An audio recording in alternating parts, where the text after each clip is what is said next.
Can people who return to their country after migrating really start over successfully? And what does it mean for return to be sustainable? Well, in today's video, we will break down the concept of sustainable return, a key idea in international policy that goes beyond just going back home. Hi, I'm Melissa Siegel. I'm a professor of migration studies, and this is a channel about all things migration.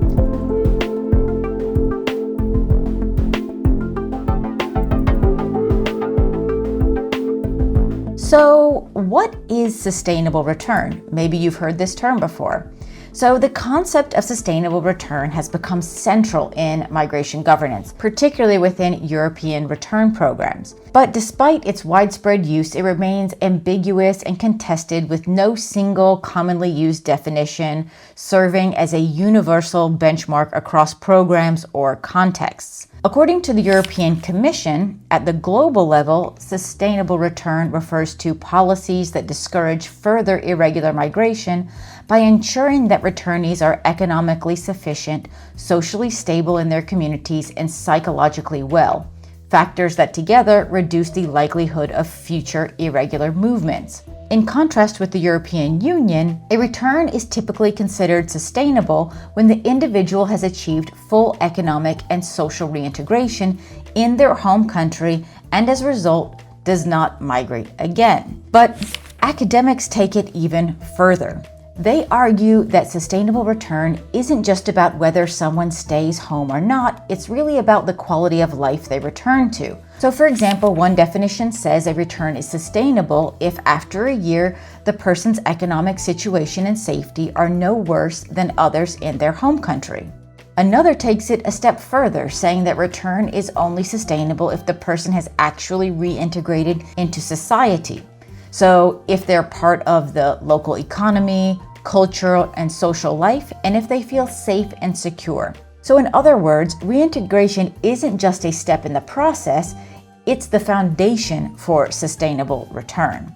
IOM agrees with this broader view. According to their definition, sustainable return means either a successful reintegration, including being financially stable, socially accepted, and emotionally well, or having the option to legally migrate again thanks to the skills gained during reintegration. Now, in light of these definitions, sustainable return cannot be discussed without considering the concept of sustainable reintegration. Now, reintegration is the process through which returnees rebuild their lives economically, socially, and emotionally in their countries of origin. When this process is successful, return can be considered as sustainable. Across OECD countries, interpretations of sustainable reintegration, and by extension sustainable return, vary, but most converge on the idea that return must lead to stable livelihoods, community acceptance, and autonomy from aid. Now, what does sustainable return look like in practice, especially where assistance is given? So sustainable return in practice is far more than the act of going back to one's country of origin. It involves a set of conditions and interventions that aim to ensure that returnees can rebuild their lives in a way that is stable, voluntary, and long-lasting. Reintegration assistance can begin before departure or unfold after arrival, and ideally includes both. Before returning, migrants may receive counseling, help with obtaining documentation, or medical and psychosocial support. After return, assistance can include vocational training, support in accessing housing, setting up businesses, or receiving health care. And a best practice identified in this regard is the tailoring of assistance to the individual circumstances and profiles of returnees. So rather than applying a kind of one-size-fits-all solution to all returnees. So IOM promotes a three-level model for sustainable reintegration. This is at the individual level, the community level, and structural.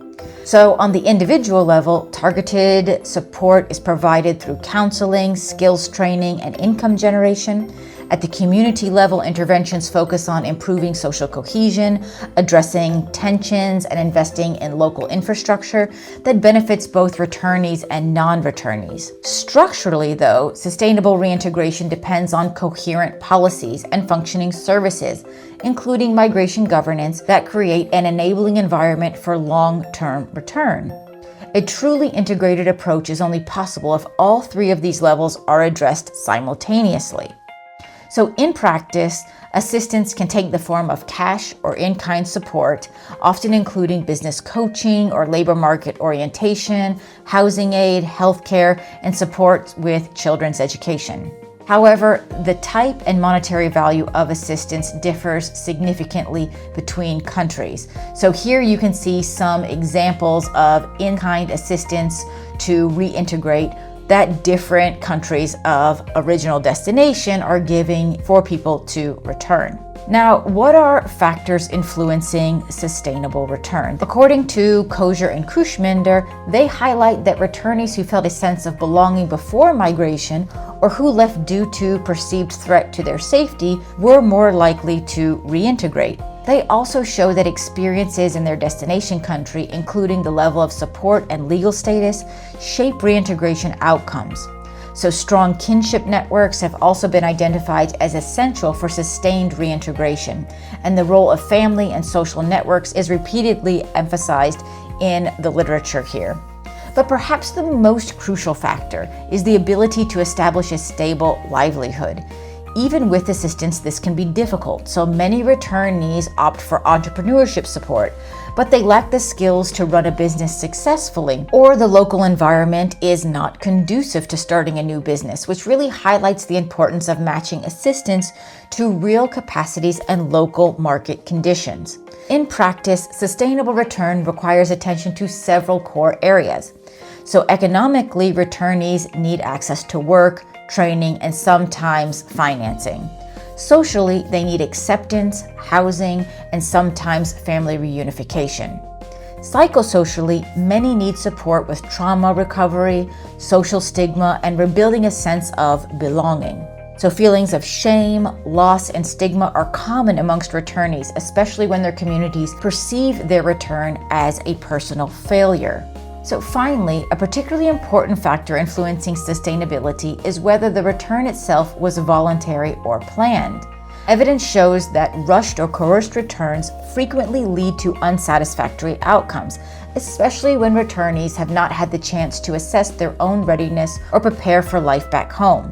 The voluntariness, the timing, and preparedness of return remain decisive in shaping whether reintegration becomes a lasting reality.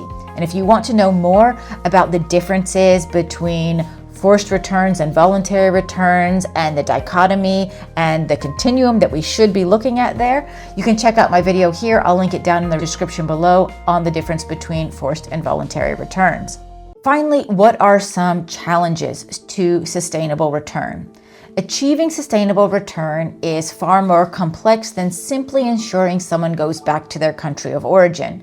So numerous challenges emerge, starting with weak infrastructure in many return contexts. In fragile countries, reintegration assistance often must begin with humanitarian relief rather than long-term development, and expectations for sustainability are therefore necessarily limited.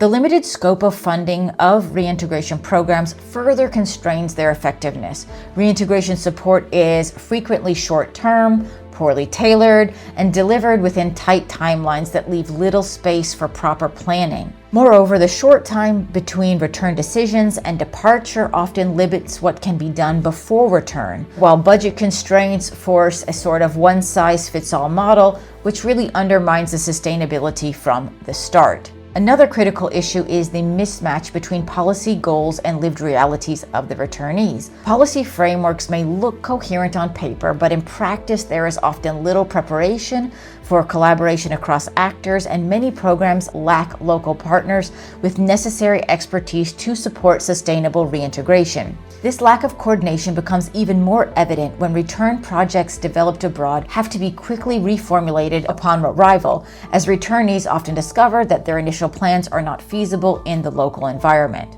Structural constraints are mirrored in the chronic lack of robust monitoring and evaluation. So many programs monitor returnees just for 6 months or 12 months, which is far too short a period to assess sustainability in a meaningful way. So indicators are rarely standardized, they often require expensive surveys, and typically overlook critical dimensions like financial sustainability or the effects of reintegration on institutional capacity. Therefore, one of the main challenges is that there's no universal approach to measuring reintegration and sustainable return, and remigration itself is an unreliable indicator as it may reflect aspiration rather than failure.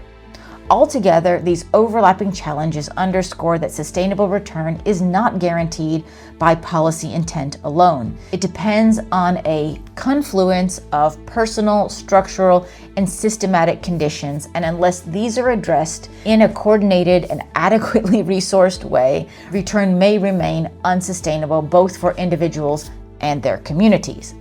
Now, I hope that gave you a better understanding of what sustainability in return is and what reintegration is. If you want to know more about the difference between voluntary and involuntary return, as I said before, you can check out that video and many more videos on this channel. If you like this video, give it a thumbs up. If you haven't done so already, make sure to subscribe to this channel and hit that notification bell so you don't miss any of the videos that we upload on a regular basis on this channel. And I do hope to see you next time.